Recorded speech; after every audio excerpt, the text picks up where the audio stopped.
কিছু না আমি একটা দিন বলি পায়ে থাকাটা দিলে মাথা উপর দিকে তুলে রাখবে মাথা উপর দিকে মাথা তুলবো আর মাথা তুলে দেওয়া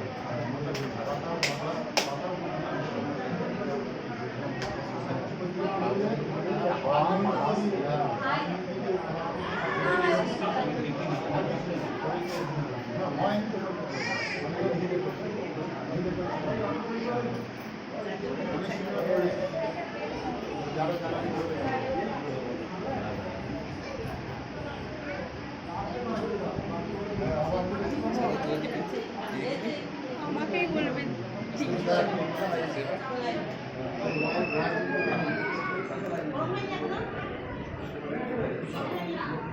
হাত কত যেমন